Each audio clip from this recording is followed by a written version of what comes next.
Hello everyone, welcome to Emotions and Stories. Today's story is called Shaam Ki Chai.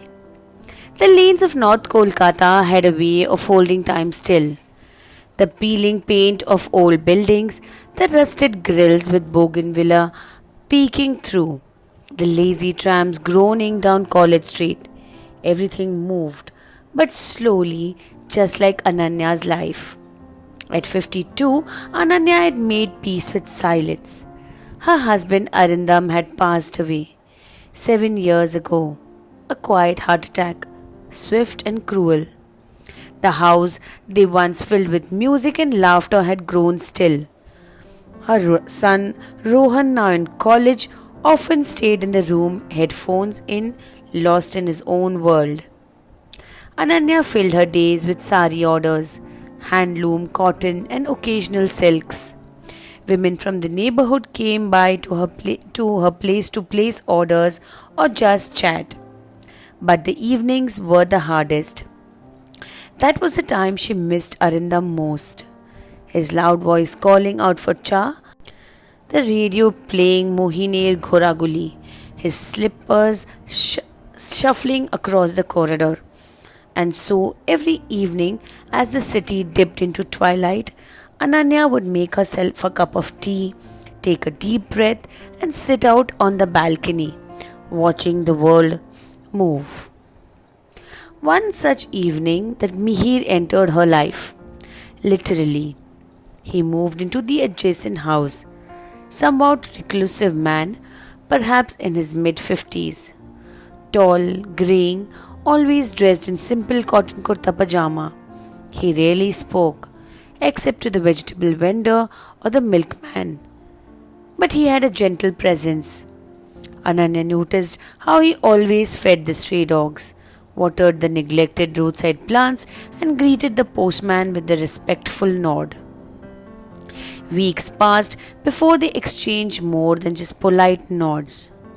One sultry afternoon, Ananya was struggling to haul a trunk full of fabric up the stairs. Mihir, stepping out with a newspaper in hand, paused. "Let me help," said Mihir. She hesitated. Old habits of doing everything herself kicked in. "Ananya, it is okay. I am used to it." Mihir, smiling kindly. The problems with strong women. They forget they don't have to do everything alone. The words weren't flirtatious, just truthful. She let him help. After that, the small conversations bloomed. Sometimes about the weather, sometimes about the city. She found out that he was a retired editor from a publishing house, recently moved from Delhi after losing his wife. He had no children. Books were his closest companions. He found her balcony enchanting.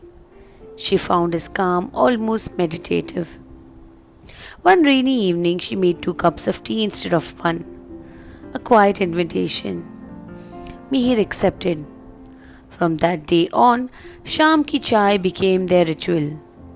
They sat across from each other, not always talking. Some evenings were filled with laughter, ever old Bengali films. Others passed in companionable silence. They would read aloud to each other. Tagore, Shankha sometimes Neruda in translation. One day Mihir brought her a packet of Nolin Gur Sandesh. She bought him her husband's favorite book, Pother Panchali. There were no declarations, no promises, just a gentle glowing closeness. Rohan noticed. One evening, he came out onto the balcony, sipping his own chai, and casually asked, "Ma, do you like him?" Ananya looked at her son. He had Arindam's eyes. She didn't answer directly. She just said, "He makes the evenings easier." Rohan nodded. That was enough. Months passed, seasons changed, and somewhere between 2 cups of coffee and a shared poem, Ananya fell in love again. Not the kind with fireworks, but the kind that feels like home, safe, familiar, and true. She still spoke to Arindam sometimes, in her mind, in her prayers. She knew he'd understand. He had always told her, life must move, Anu, even when it hurts. One evening, as the sky turned a soft orange and the sounds of Kolkata softened into the dusk, Mihi turned to her and said, I have never thought I'd feel this way. Ananya smiled and handed him his cup of chai. Neither did I, but I'm glad we were wrong. Love doesn't always arrive with a bang. Sometimes it returns softly in the steam rising of an evening cup of tea. We hope you like this story. Please do like, share, and subscribe. Thank you.